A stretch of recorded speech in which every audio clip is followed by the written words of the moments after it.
My name is Ann Carter, and I was 28 years old when the cracks in my world began to show. If you'd asked me then, I would have sworn my life with Daniel was solid, dependable.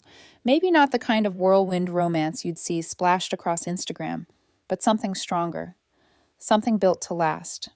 3 years together had given me enough certainty to imagine forever. Daniel and I lived in a small apartment on the edge of the city. Nothing fancy. The kind of place where the walls were painted off-white and the balcony had a rusted railing, but we made it ours. On Friday nights, we'd curl up on the couch with takeout and watch old movies, laughing at lines we'd memorized 100 times. I thought those little rituals meant something, that they were the fabric of love. But slowly, almost imperceptibly at first, Daniel began to shift. It wasn't sudden. It was a creeping dread that settled into my stomach and refused to leave. One night, he stared at our living room and muttered, "This place feels suffocating, too suburban, too plain." Another evening, I caught him scrolling through his phone, smirking at the glossy lives of other couples. "Look at Matt and Hannah," he said, holding the screen toward me. "Always on some rooftop bar.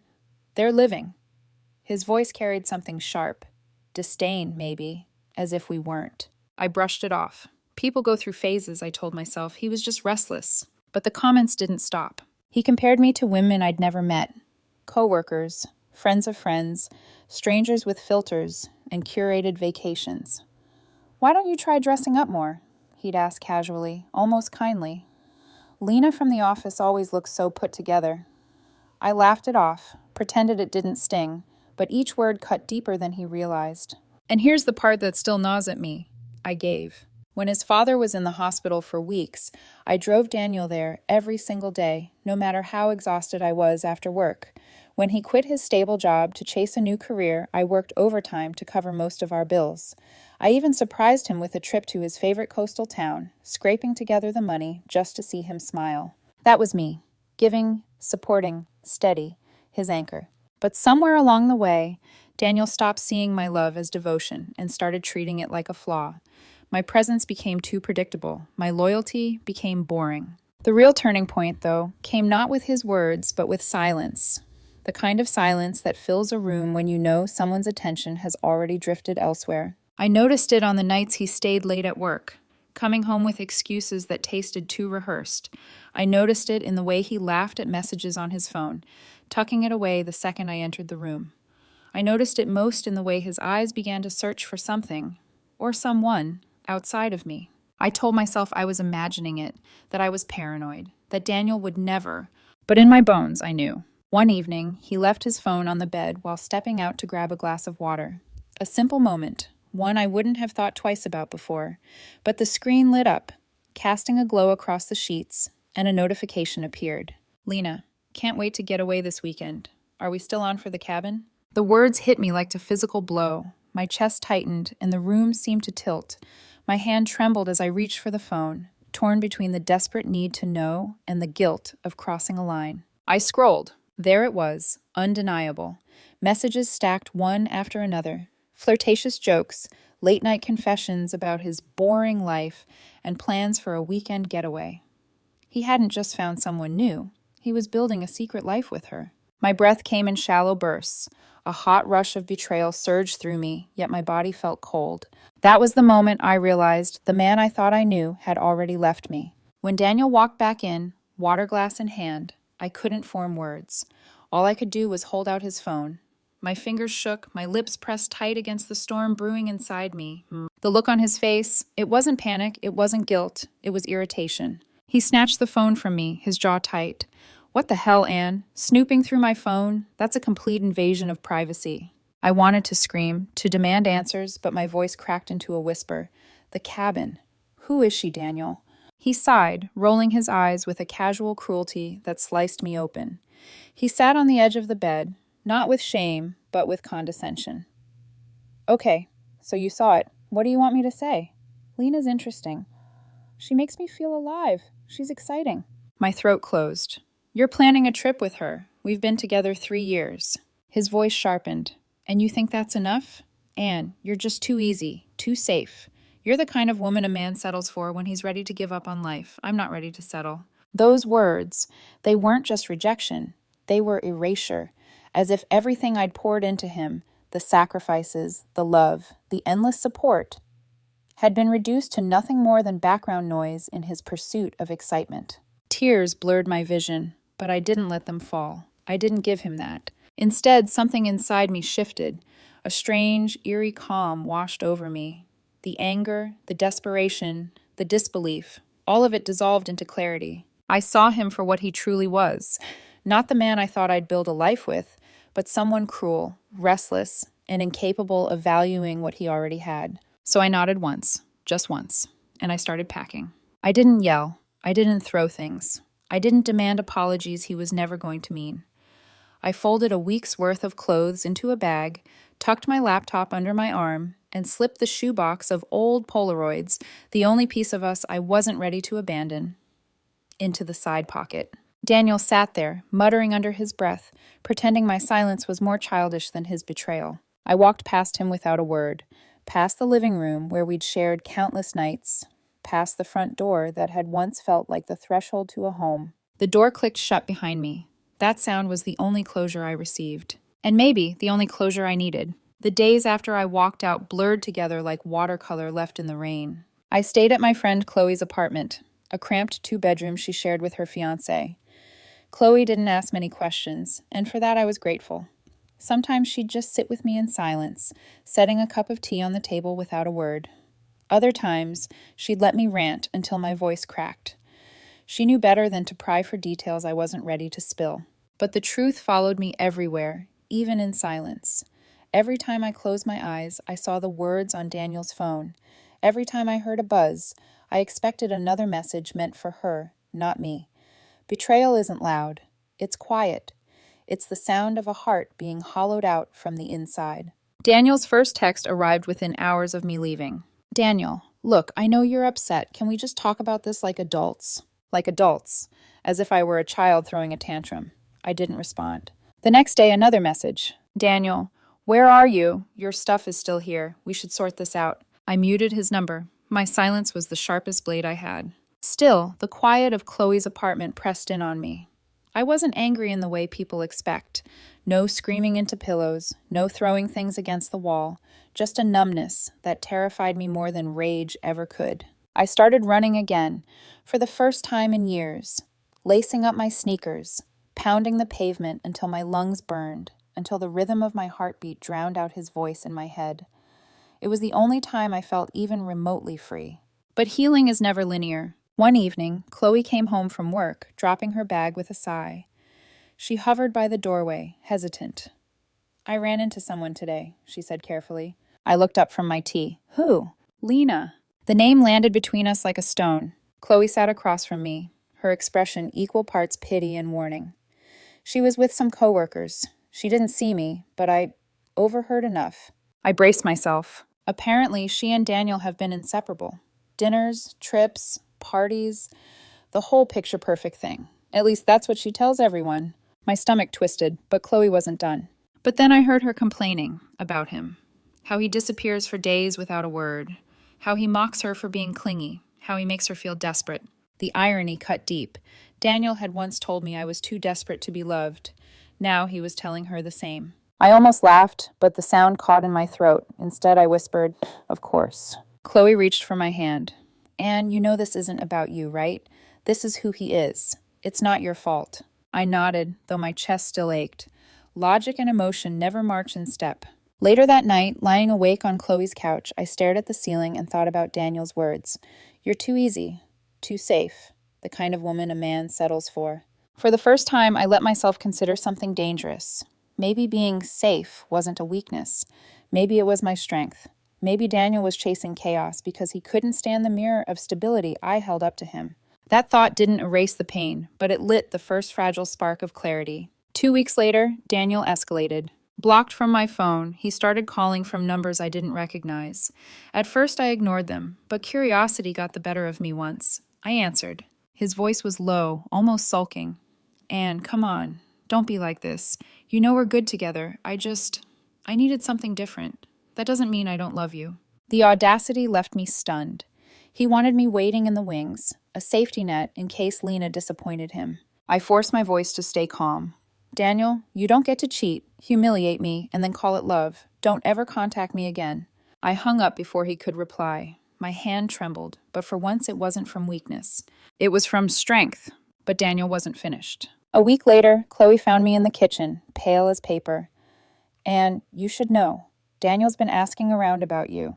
He even showed up at Mark's bar last night, drunk and saying he made a mistake. I closed my eyes, exhaling slowly. Of course he had.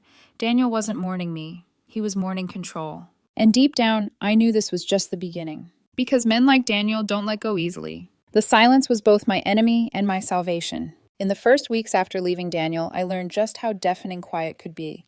It followed me into the shower, into bed, even on the streets when I ran until sweat blurred my vision. Silence had weight. It pressed on my chest, made every breath feel like an effort. But there was also something sacred about it.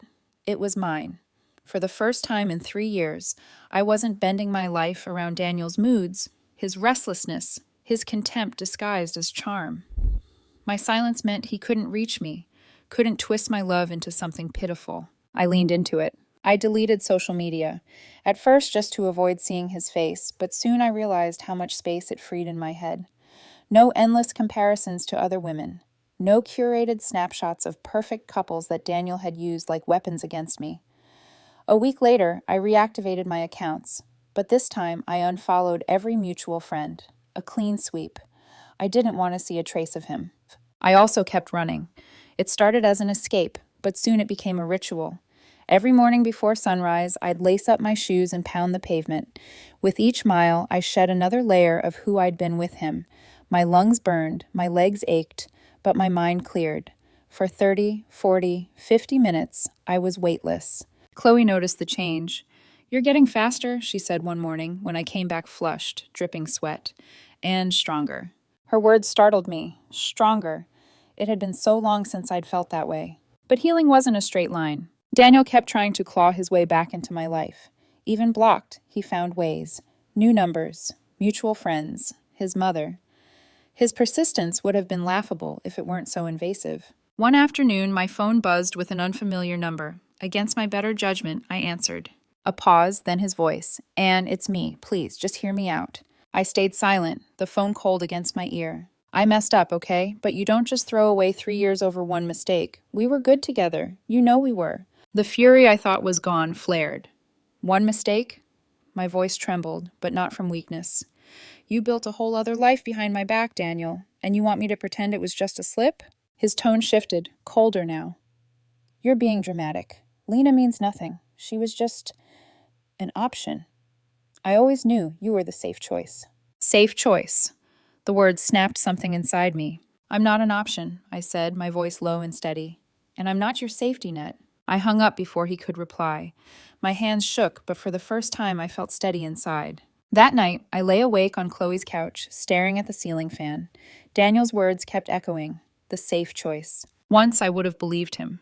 I would have let those words coil around me, convincing me that stability was weakness, that loyalty was pathetic. But now, a new thought took root. Maybe being safe, being steady, wasn't the flaw he made it out to be. Maybe it was his blindness, his hunger for chaos, that made him incapable of appreciating it. And if that was true, then his betrayal wasn't proof of my inadequacy. It was proof of his. A month slipped by. My numbness softened into resolve. I went to work, came home, carved new routines for myself. I started journaling again, scribbling fragments of thoughts and memories until my hand cramped. Slowly, the pieces of me I'd abandoned began returning. That's when the whispers started reaching me. Chloe came home one night with a cautious look. "You're not going to like this," she warned. I braced myself. "Daniel and Lena, it's not the fairy tale he made it out to be. She's been venting to people at work. Apparently he vanishes for days, won't answer her calls. When he does show up, he mocks her for being needy. She said he even told her she was desperate for love." I froze. Those exact words, the same dagger he'd used on me, now plunged into someone else. Chloe's eyes searched mine. "I only told you because I thought maybe it would help you see. He hasn't changed. He won't." I nodded slowly, a dry laugh escaping my throat. "No, he hasn't changed. He just found someone else to break." A dark irony settled over me. Daniel had traded loyalty for chaos.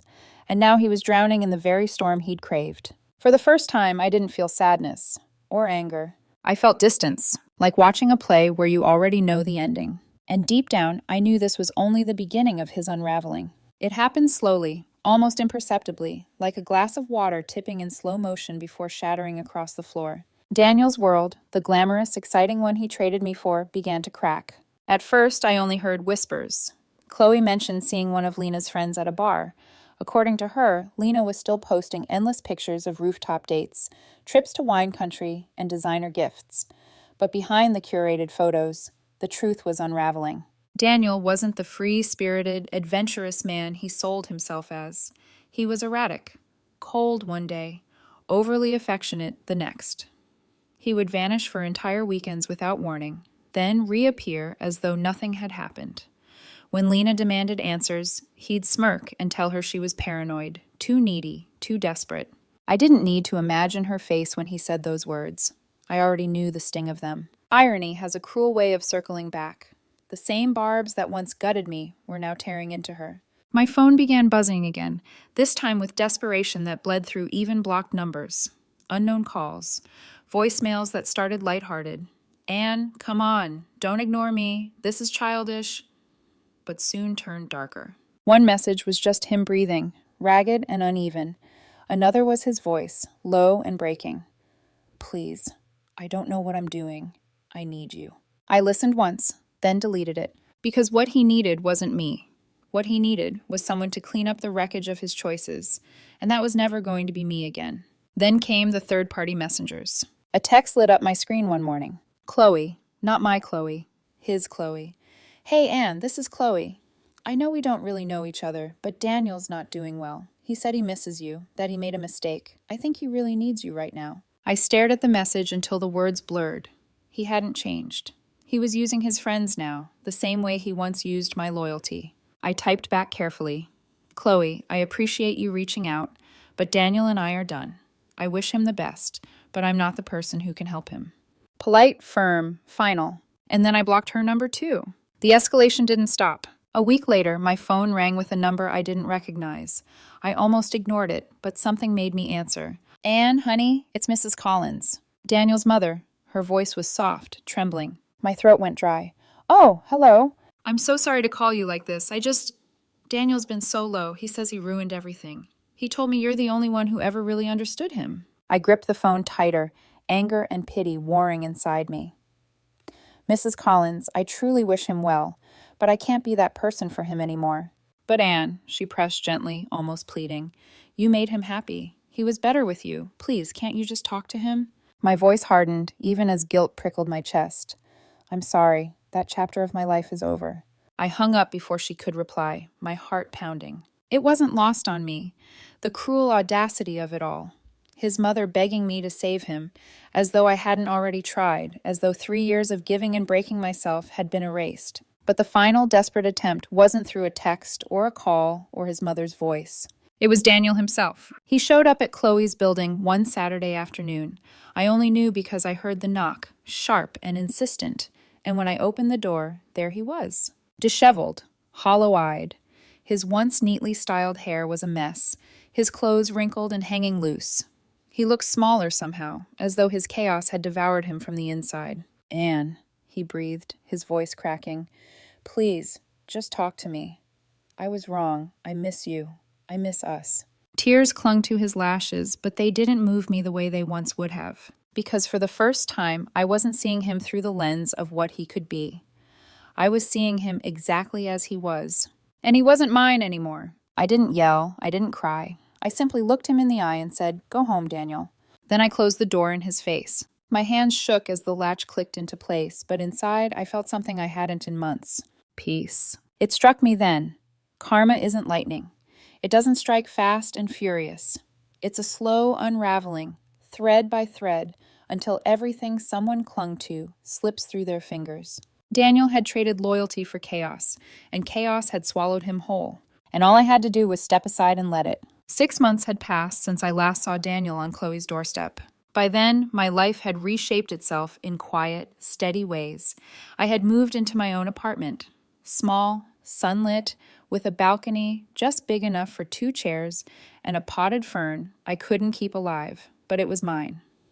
I'd gotten a promotion at work, started hosting Sunday dinners with friends, and for the first time in years, I wasn't waking up with a knot of dread in my stomach. I was okay, maybe even happy. So when Chloe's cousin invited me to her wedding, I didn't hesitate. I bought a new dress, deep emerald, the kind of color Daniel once told me I couldn't pull off, and let Chloe do my hair. For the first time in a long time, I liked what I saw in the mirror. The ceremony was beautiful, held under sprawling oak trees, with fairy lights strung like constellations. Love was everywhere, in the vows, in the way the groom's hands shook, in the tears that slipped down Chloe's cheeks beside me. I thought I was safe there, untouchable, until I saw him. Daniel stood at the back of the reception hall, half-shadowed, holding a drink like it was a lifeline. For a moment, I almost didn't recognize him. He looked diminished. His once proud posture was hunched, his suit ill-fitting, his eyes bloodshot. Even from across the room, I could see the edges of who he used to be had frayed into something brittle and tired. When his gaze landed on me, his face crumpled. Not into a smirk, not into the irritation I'd grown used to, but into something raw, desperate. He pushed through the crowd until he was standing in front of me. "Anne," he said softly, his voice breaking, "you look incredible." I stayed silent, my expression neutral. His throat bobbed. "I need to say I'm sorry. I was wrong about everything. About you, Lena. She was a mistake. His voice cracked, his eyes glassy. "She tore me apart. I've been so lost. I miss you. I miss us." Once those words would have undone me.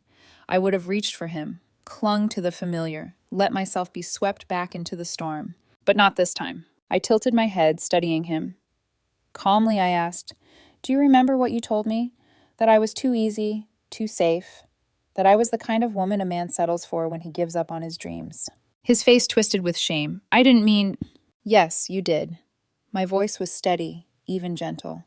"And maybe you were right. Maybe I am safe. Maybe I am steady. But that's not something to be ashamed of. It's something to be valued, and you couldn't see that." He swallowed hard, searching my face for a trace of the old me. "I see it now. Please, Anne. I need you." I shook my head. "No, you don't need me. You need someone to rescue you from the mess you created, and that's not who I am anymore." His eyes brimmed with tears. "I love you," he whispered. I took a breath, letting his words hang between us before I answered. "You don't love me, Daniel. You love what I gave you. Safety, loyalty, a home. You miss the person who shielded you from yourself, but you don't miss me. Not really." The silence that followed was heavy, but it didn't suffocate me this time. It freed me. I set my glass down on the bar, turned, and walked away. I didn't look back. Later that night, as I stood beneath the canopy of oak trees, music and laughter spilling around me, I realized something profound. Daniel wasn't the end of my story. He was just a chapter. Painful, yes, but necessary. He had mistaken my loyalty for desperation, my steadiness for weakness, and in doing so, he'd set me free. Free to choose a different ending. Free to be more than the woman who loved him. Free to finally love myself. And as the night carried on, I smiled. For once, not because I was someone's anchor, but because I was my own,